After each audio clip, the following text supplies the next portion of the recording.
Alasan keempat tentang membuang musnad ilaih yaitu ittiba'an lil isti'mal. Artinya mengikuti peribahasa. Peribahasa yang sering kita ucapkan adalah kalimat yang baku, yang biasanya tidak pernah dirubah. Tetap begitu sejak zaman dahulu. Sehingga karena peribahasa ini menyindir orang, makanya biasanya orangnya tidak disebutkan.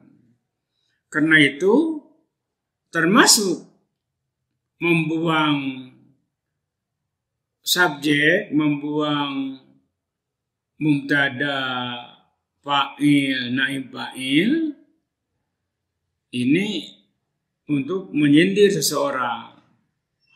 Kalimatnya tetap. Kalau contoh di sini, ittiba'an lil isti'mal, mengikuti peribahasa, contohnya romyatun min ghairi romin. Kalau diterjemahkan, lemparan tanpa ada yang melempar. Yang maksudnya adalah mendapat keberuntungan tanpa kita duga-duga. Jadi rezekinya jatuh kepada kita, sedangkan yang bermainnya orang lain.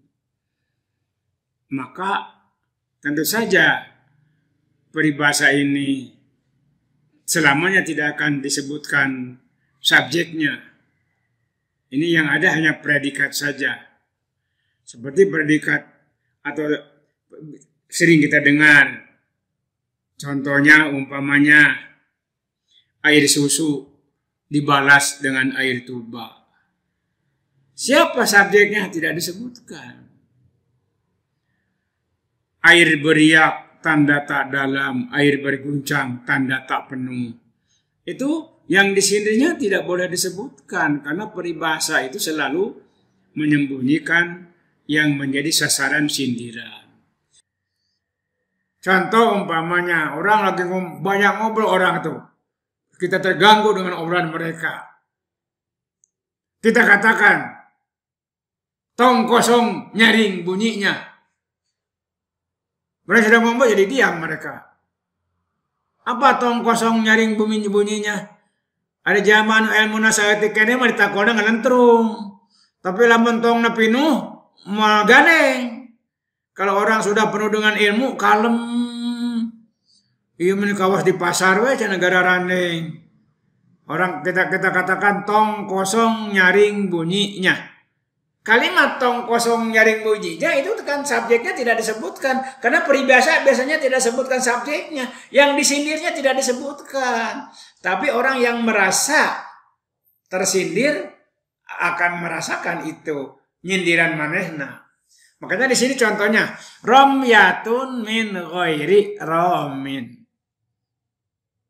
Kalimat romyatun min ghairi romin sudah jadi peribahasa yang artinya romyatun lemparan min ghairi romin tanpa dilempar.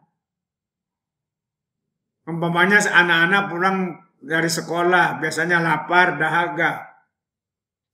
Kemudian tiba-tiba melihat pohon rambutan yang dahannya ke tengah jalan. Tentu anak-anak itu tidak sabar ngambil batu melempar rambutan itu. Sugane air jatuh pada maledogan. Akhirnya mereka bosan, tidak ada yang jatuh sebiji pun, ditinggalkan oleh anak-anak yang pulang sekolah itu. Tiba-tiba ada orang yang pulangnya paling belakang. Persis di bawah pohon itu jatuh. Itu pohon rambutan itu. Maka dia mengatakan romyatun min ghairi romin. Di maledogna batur cenah, tungtungna kuring cenah. Musim kuring ngaliwat kadinya, meureun geus ngaprek tadi nanti yang parebah kuring tepi kadinya parebah coplok. Ragrag ninggang batena saranggeui eta rambutan. Cek manehna teh romyatun min ghairi romin. Itu namanya sudah jadi peribahasa. Bila kita mendapat suatu keuntungan yang tidak terduga, maka itu bisa dikatakan romyatun min ghairi romin. Itu alasan yang keempat. Alasannya ittibaan lil isti'mal, mengikuti peribahasa. Yang kelima adalah keadaan si predikat itu hanya untuk orang-orang tertentu, tidak untuk orang lain. Istilahnya kaunul musnadi la yaliku illa bihi. Ini alasan nomor 5. Keadaan predikat tidak layak kecuali untuk dia. Umpamanya di sini contohnya dia Allah. Maka orang ngomong alimul ghaibi wasyahadati. Ini jawaban daripada pertanyaan orang lain. Alimul ghaibi wasyahadah.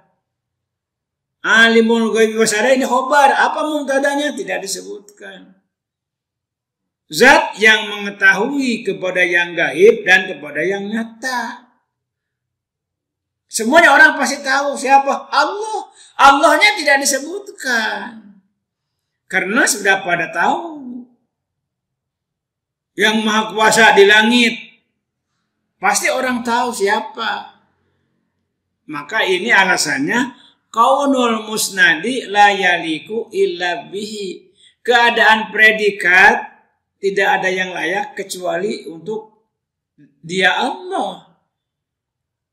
Makanya di sini contohnya alimul ghaibi wasyahadah, maksudnya Allah. Contoh yang kedua, khallaqul lima yurid.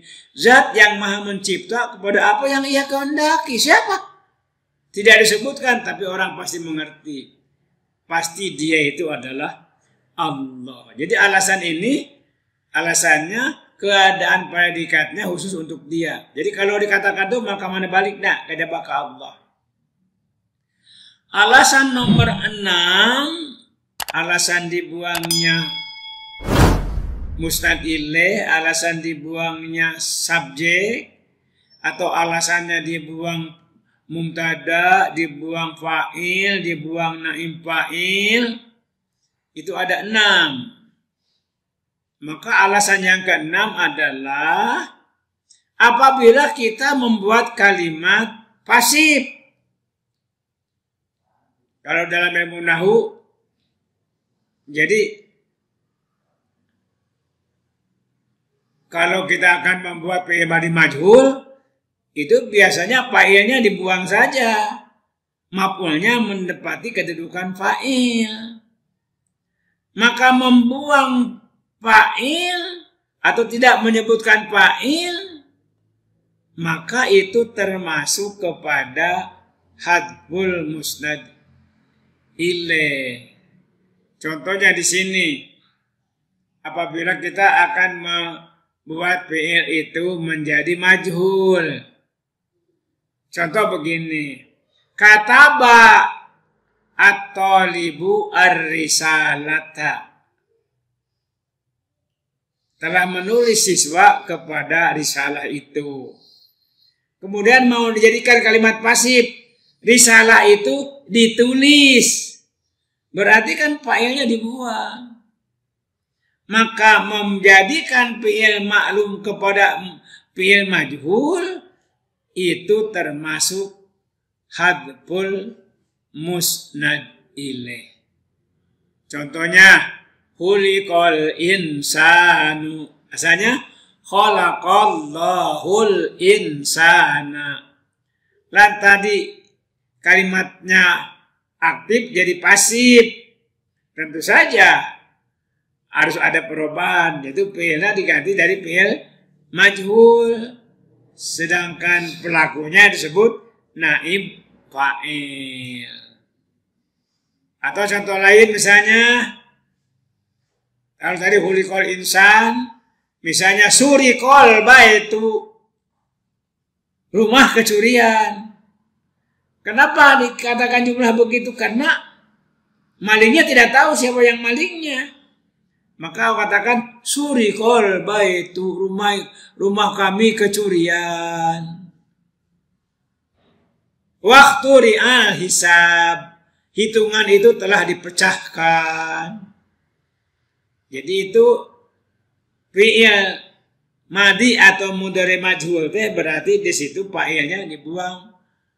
Yang ada maf'ul bih menduduki tempat fa'il. Disebut naib fa'il. Maka naib fa'il itu termasuk adalah yang dinamakan musnad ilaih. Jadi 6 alasan ini para ahli telah ditetapkan bersama. Alasan membuang musnad ilaih itu yang pertama, ihfa'ul amri an ghairil mukhatab. Alasan kedua, doyikul maqam. Alasan ketiga, al-muhafadzatu ala waznin au qafiyatin, menjaga keseimbangan bait syair atau menjaga titik di mana kita harus berhenti di situ. Yang keempatnya adalah ittiba'an lil isti'mal. Sedangkan yang kelimanya kaunul musnadi la yaliku illa bihi. Sedangkan yang keenam yaitu isnadul fi'li ila naibil fa'ili. Itu 6 alasan membuang subjek.